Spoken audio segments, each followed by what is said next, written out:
Você já sentiu um frio na espinha que não vinha do vento? Aquela sensação de que tem algo ali, bem do seu lado, mas você não consegue ver. Como um peso invisível no ar, uma sombra no canto do olho que some quando você pisca. Não é paranoia, não é cansaço. É o mundo soprando segredos no seu ouvido, segredos antigos, vastos, que a gente nem tem nome para chamar. E te garanto, tem coisa que é melhor a gente nunca descobrir, porque a verdade, às vezes, não liberta, ela destrói, e foi isso que aconteceu com o Elias. A gente mal se falava, mas eu conhecia o Elias. Ele era um cara comum, sabe? Tinha um trabalho normal, pagava as contas, uma vida sem grandes emoções, até o dia que o avô dele morreu. O velho era excêntrico, morava isolado, num vilarejo esquecido no mapa, chamado Pedra Quebrada, um lugar onde o tempo parecia ter parado, e a internet, bem, a internet ainda não tinha chegado. O avô do Elias era tipo um ermitão, passava a vida trancado numa casa velha, cercado de livros empoeirados e uns objetos que ninguém sabia para que serviam.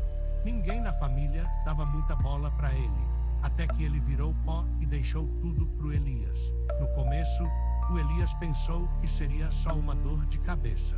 Ir lá, arrumar a casa, vender o que desse e voltar para a rotina dele. Mal sabia ele que a casa do avô não era só um monte de tijolos velhos, era uma porta, e ele estava prestes a abri-la. Chegando em Pedra Quebrada, a primeira coisa que o Elias notou foi o silêncio. Um silêncio pesado, quase opressor, que engolia qualquer som. Não tinha grito de criança, nem latido de cachorro, nem o motor de um carro passando. Só o vento, que assobiava um lamento entre as árvores retorcidas. As casas eram poucas, espalhadas, com janelas cegas que pareciam observar. E os moradores, olhares baixos, sussurros que paravam quando ele passava, e um ar de resignação que era quase assustador. Como se todos soubessem de algo que ele não sabia, e estivessem apenas esperando. A casa do avô era a pior. Fica no fim da única rua de terra batida, perto da floresta densa que abraçava o vilarejo como um manto escuro. Pintura descascada, telhas quebradas, um jardim onde o mato tomou conta de tudo. A madeira velha rangia a cada passo na varanda, e o cheiro era algo à parte. Mofo, umidade, poeira de anos, mas também algo mais, algo metálico, mineral, como um cheiro de tempestade antiga. Lá dentro, era pior. Pilhas e pilhas de livros, do chão ao teto, cobrindo cada centímetro das paredes. Mapas antigos, alguns rabiscados com símbolos que ele nunca tinha visto. Instrumentos estranhos, feitos de bronze enferrujado, com lentes opacas e engrenagens que pareciam não levar a lugar nenhum. Eram os brinquedos do avô, como ele gostava de dizer, um sorriso torto no rosto. O Elias sentiu um arrepio. Não era só uma casa velha, era um mausoléu de uma mente peculiar. Nos primeiros dias, o Elias tentou ignorar as coisas, as sombras que dançavam nos cantos, mesmo sem fonte de luz. O rangido das tábuas do assoalho, como se alguém andasse no andar de cima, mas ele estava sozinho. O vento que uivava, mas que às vezes parecia sussurrar. Ele atribuía tudo ao cansaço, à solidão, à imaginação fértil por estar num lugar tão isolado. Ele tentava manter a mente ocupada, organizando os livros, limpando a poeira, que parecia se renovar sozinha, até que ele encontrou os diários. Escondidos sob uma pilha de atlas antigos, num baú de madeira escura, havia uma série de cadernos, todos com a caligrafia miúda e frenética do avô. No começo, eram anotações sobre plantas, estrelas, mitos locais, coisas normais para um velho recluso, mas conforme o Elias lia, o tom mudava, as observações se tornavam mais estranhas. O padrão se revela na luz da 11ª lua, a ressonância abaixo da terra, o zumbido. Não é som, não é cor, é uma percepção. O Elias sentiu um frio na barriga. Ele folheou mais páginas, desenhos bizarros, formas que não se encaixavam em nenhuma geometria que ele conhecia. Polígonos impossíveis, que pareciam se contorcer na página, paisagens lunares com torres feitas de nada. E um símbolo recorrente, um olho estilizado, com pupilas concêntricas e raios que irradiavam, mas que pareciam se dobrar sobre si mesmos. Ele começou a se sentir observado. Não só pelas janelas das casas vizinhas, ou pelos vultos da floresta, mas por algo dentro da casa. Era como se a própria estrutura, as paredes, o ar, estivessem vibrando com uma expectativa silenciosa. O silêncio do vilarejo já não parecia tão tranquilo. Parecia uma pausa, uma respiração suspensa antes de algo enorme. As noites eram as piores. Ele ouvia o que o avô chamava de o zumbi. No começo, era quase imperceptível, um eco distante, como o transformador de energia de uma rua muito longe. Mas cresceu, lentamente, noite após noite, até se tornar uma vibração constante na sua cabeça. Não vinha de fora, vinha de dentro da casa, de dentro dele mesmo. Parecia pulsar em seus ossos, fazendo seus dentes rangerem. Ele parou de dormir direito. Cada sombra era uma ameaça, cada rangido, um aviso. Seus olhos ardiam. As palavras dos diários começaram a se misturar com a realidade. Ele via os símbolos do avô desenhados nas rachaduras das paredes, nas texturas do mofo, nas folhas caídas no chão. O mundo estava começando a se distorcer. Numa tarde chuvosa, ele estava no sótão, revirando mais caixas, quando encontrou uma das invenções do avô. Era uma espécie de capacete de bronze, com várias lentes e fios finos que saíam dele, conectando-se a um pequeno gerador manual. Não havia instruções, mas a ideia era clara. Era um aparelho para ver.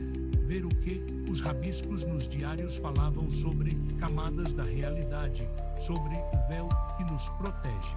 A curiosidade, a loucura, ou talvez a própria influência da casa, empurraram o Elias. Ele sabia que não devia, mas a necessidade de entender o avô, de parar o zumbido, era maior que o medo. Ele colocou o capacete. Era pesado, frio. As lentes, embaçadas pelo tempo, ficavam diretamente sobre seus olhos. Ele girou a manivela do gerador. Um clique seco, um brilho fraco dentro das lentes. E então o mundo mudou. Não foi uma explosão de luz ou som, foi uma revelação. As paredes da casa, antes sólidas e familiares, começaram a se dobrar sobre si mesmas, como papel molhado. As cores se intensificaram, ficaram vívidas de um jeito antinatural, e ao mesmo tempo, perderam a nitidez, como se estivessem escorrendo.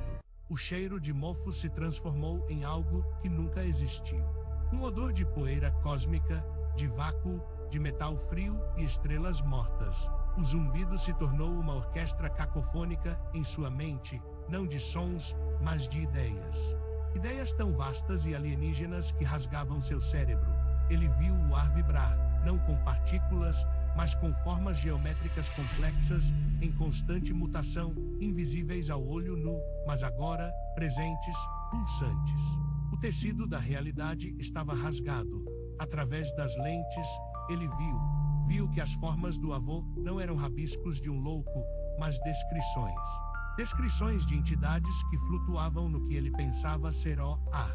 Criaturas translúcidas, enormes, com tentáculos feitos de luz e sombra. Corpos que se contorciam em dimensões que ele não podia compreender. Elas não estavam paradas. Elas se moviam, flutuavam, pastoreavam. Pastoreavam o quê? A terra, a humanidade. Ele tentou tirar o capacete, mas suas mãos não obedeciam. Estavam paralisadas, tremendo. As visões se intensificavam. Ele sentiu a presença. Não uma presença individual, mas uma colmeia de consciências, vasta, indiferente, que se estendia por galáxias inteiras. Ele era menos que um grão de areia para elas, um mero acidente, uma bolha efêmera em seu vasto mar de existência. O horror não era o medo de ser atacado. Não havia garras, nem dentes, nem olhos que pudessem ameaçá-lo. O horror era a indiferença, a completa e absoluta falta de interesse. Ele era uma formiga em seu universo, e eles nem sequer o notavam. Mas ele os notava, e notar era o suficiente. Seu cérebro tentou processar séculos de conhecimento humano, de ciência, de fé, de arte, tudo era uma piada cruel.